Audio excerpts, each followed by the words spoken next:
Okay, let's unpack this because it's something that really challenged my perspective this week. When you think of artificial intelligence, honestly, what is the first image that pops into your head? For most people, it's probably a chat window, a blinking cursor, Right. maybe lines of code scrolling down a screen like in the Matrix. We've been, conditioned to think of AI as software. Weightless. Ideally, yeah, weightless. It lives in the cloud, right? Exactly. It feels ethereal. It feels like magic. You type a prompt, and somewhere in the ether, an answer just appears. Yeah. But here's where it gets really interesting. We're looking at a discussion from just a few weeks ago, January 2026, Yeah. at the World Economic Forum in Davos. Mhm. And the picture painted there is completely different. It's heavy, it is expensive, and it's incredibly physical. Mhm. We are talking concrete, steel, copper, massive power plants. It's a total reality check, and we aren't just getting this from some random analyst. The source material for this deep dive is a conversation between two of the most influential figures in the global economy right now. That's the key. On one side, you have Jensen Huang, the CEO of Nvidia, the architect of the technology itself. On the other side, Larry Fink, the CEO of BlackRock, the man effectively representing global capital and investment. It is the ultimate crossover episode. You have the guy building the engine and the guy paying for the fuel. And their main thesis: we are currently living through the largest infrastructure build-out in history. That is the headline. And our mission today isn't to give you stock tips or explain how to code a neural network. We need to understand this platform shift. We need to unpack why these two leaders believe we're physically, terraforming the global economy to accommodate synthetic intelligence and what that actually means for you. So let's start with that term Jensen Huang keeps using, platform shift. Mm. To me, a platform shift sounds like moving from a PlayStation 4 to a PlayStation 5. It sounds Okay. like an upgrade. But I get the sense he means something much, much bigger. He does. What separates this from just selling faster computer chips? It's a fundamental evolution in how we view the technology. If you look back just a few years to the early 2020s, we were in what you might call phase one. Okay. That was the hardware phase. It was all about the chips, making them faster, making them smaller, squeezing more transistors onto a piece of silicon. But Huang argues we've moved past that. We're now in phase two, full stack platforms. Full stack, meaning it's not just the raw engine anymore, it's the whole car. Precisely. It's the software, the applications, the networking, the services all wrapped together. But the crucial part, and this is what Huang really emphasized at Davos, is the concept of AI being embedded. Embedded. Okay, let's unpack that, because usually when we talk about tech, we talk about disrupting an industry or replacing something. Mm. What does embedded look like in practice? Well, think about electricity. This is the analogy they kept recurring to. When you build a modern factory today, you don't say, hey, let's add electricity as a cool new feature to this assembly line. No, of course not. No, the factory is designed around the electricity. The machinery, the lighting, the conveyor belts, they all presume electricity is there. If the power goes out, the factory isn't just less featured, it's dead. It doesn't work. It doesn't work. Huang is saying AI has reached that point. You don't add AI to a healthcare system or a logistics network as a plugin. The system runs on AI.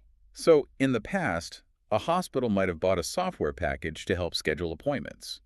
Now, the hospital's entire operational flow from diagnosis to drug delivery is built on an AI backbone. Exactly. And because it's the foundation, not just a feature, the scale of the infrastructure required to support it just explodes. You can't just run the global economy's foundation on a few servers in a closet. This brings us to the physical reality of this platform shift. This is where the conversation between Huang and Fink got really eye-opening for me. This is the largest infrastructure build-out in history claim. When I first read that in the notes, I thought, surely that's hyperbole. We built the pyramids, we built the Great Wall, we rebuilt Europe after World War II, we laid transoceanic cables. Are they really saying this is bigger? In terms of capital density, complexity, and the speed at which it's happening, Yes. Larry Fink validates this completely. We aren't just talking about writing better code. To make this new economic era work, we're seeing a massive construction boom. We're talking about hyperscale data centers that are the size of small cities. We are talking about advanced semiconductor fabrication plants that cost $20, $30 billion apiece. Wow. Massive energy generation infrastructure, and the high-speed connectivity to link it all together. It's hard to wrap your head around the scale.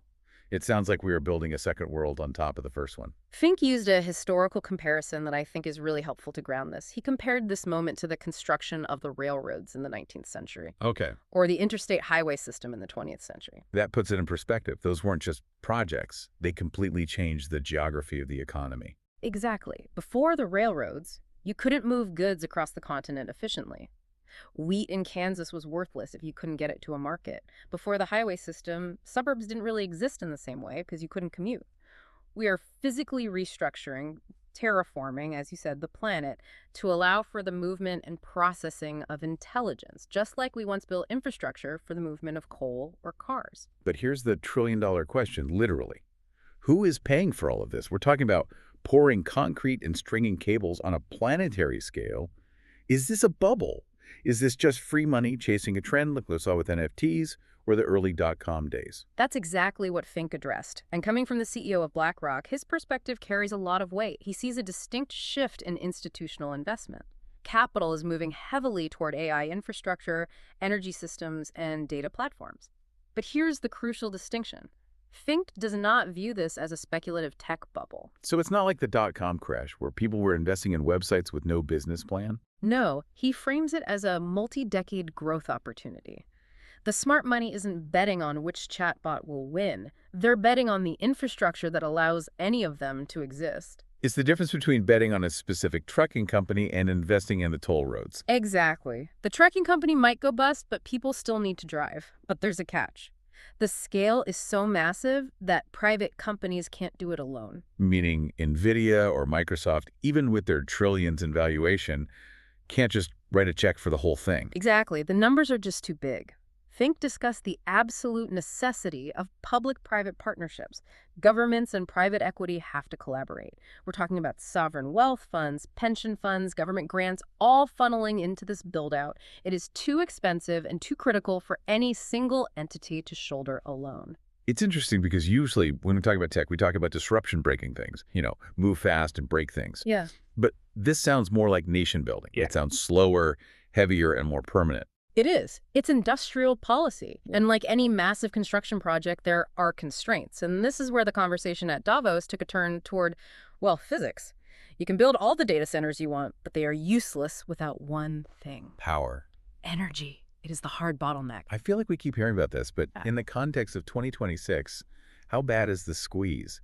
Are we talking about dimming the lights so the AI can think? It is the defining constraint of the era.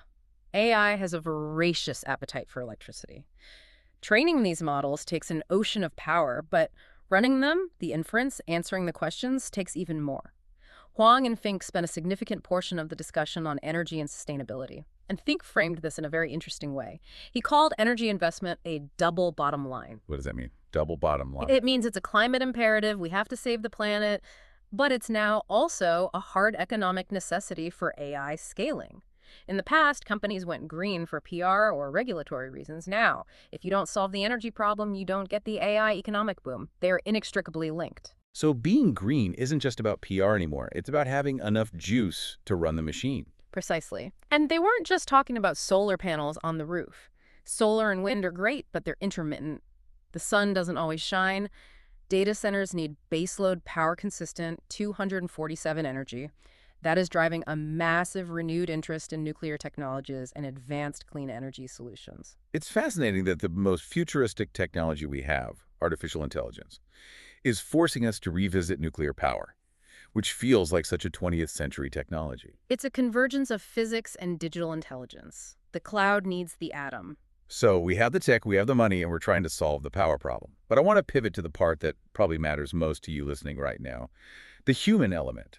Because whenever I hear massive automation and new economic era, my brain translates that to robots taking jobs. It's the fear that never goes away, and it's a valid fear. But Huang and Fink offered a different perspective, a reframing, if you will.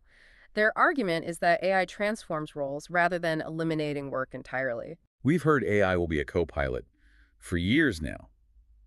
Did they offer anything more specific than that?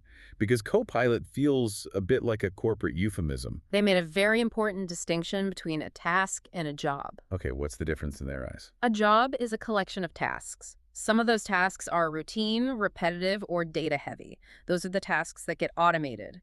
But the job, the core purpose of the role, the judgment, the empathy, the strategic oversight, often remains. So I'm not losing my job, I'm just shedding the boring parts of it. Ideally, yes, but it does require new roles. The notes specifically listed emerging job categories that are standardizing by 2026.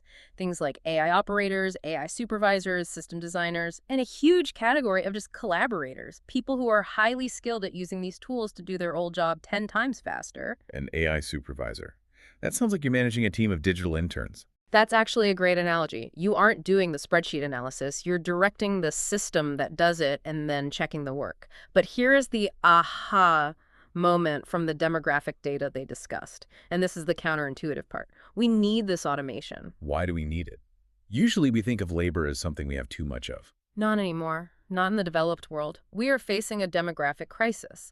In most developed markets, Europe, Japan, the US, and significantly in China now, the population is aging rapidly. The workforce is shrinking. We literally do not have enough young people entering the workforce to care for the elderly, maintain infrastructure, and keep the economy growing at the current rate. So the argument is, we aren't automating people out of a job. We are automating because the people aren't there to take the jobs. Exactly. It's a pure economic argument. AI boosts productivity to offset the lack of human labor. If you have fewer workers, each worker needs to be Superman to keep the economy afloat. AI is the suit that makes them Superman. Without that productivity boost, the economy contracts because the workforce is contracting. That actually makes the largest build-out in history feel less like a corporate conqueror move and more like a survival strategy. It's both. It's a race for dominance, but also a race against demographic decline. And that brings us to the geopolitical angle. Because if this is a survival strategy, what happens to the countries that don't build the suit? Right. What if you decide to sit this one out? What if a country says, this is too expensive, we'll just wait and see? According to Fink, you face economic irrelevance. He was very blunt about this.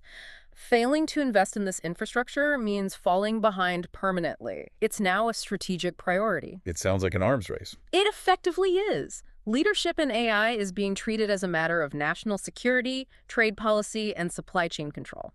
If you control the chips, the data centers, and the energy, you control the economy of the 2030s. This has given rise to the concept of sovereign AI. Sovereign AI, that's a heavy term. What does that mean in practice? It means that nations want their own AI infrastructure. They don't want to rely on a model trained in California to run their government services or their defense systems. They want their own data centers, their own compute power, located within their borders, subject to their laws. It implies that having your own intelligence infrastructure is as important as having your own army or currency. And Jensen Huang, he usually talks about democratization and open science. How does he fit into this walled garden world where every country wants their own private stack? There is a real tension there. Huang advocates for open ecosystems and collaboration. He wants the technology to be available everywhere because, frankly, that expands his market, but he acknowledges the reality of the situation. Walls are going up, supply chains are becoming political, we're seeing a fragmentation where nations are desperate to secure their own capabilities, even if it means duplicating efforts. So let's bring this back down to earth. We're in 2026. We are witnessing the transition from the discovery phase of AI, the wow moments, the viral chatbots, to the industrial phase. That is the perfect summary. Discovery to industrial. It's no longer a science project. It's a utility. It's plumbing. It's the grid. And for the listener, this isn't just about watching skyscrapers go up or data centers being built. It's personal. It changes how we work and how our economy functions. It is. If nations need new power grids and data pipelines, individuals need new operating systems for how they work. The reskilling Huang talks about isn't just going back to school, it's about adopting that collaborator mindset we talked about. You have to be the one who knows how to direct the power. It reminds me of the electricity analogy again. When electricity became standard, the people who succeeded weren't necessarily the ones who knew how to wire a house. Right. It was the people who figured out what they could do with a lit room or an electric motor that they couldn't do before. Precisely. And that leads to a provocative thought to leave you with. Lay it on us. If we accept Fink's comparison, that this build-out is comparable to the railways or the electric grid, we have to look at history. The biggest winners of the railroad era weren't just the people who laid the tracks or the steel magnates. Right. It was companies like Sears Roebuck. It was the catalog companies that used the trains to ship goods to places that had never had access to them before. Exactly. It was the businesses that figured out what to transport. The infrastructure is just the enabler. The tracks are useless without the train, and the train is useless without the cargo. So if we are building the digital railroad of the 21st century right now and spending trillions to do it,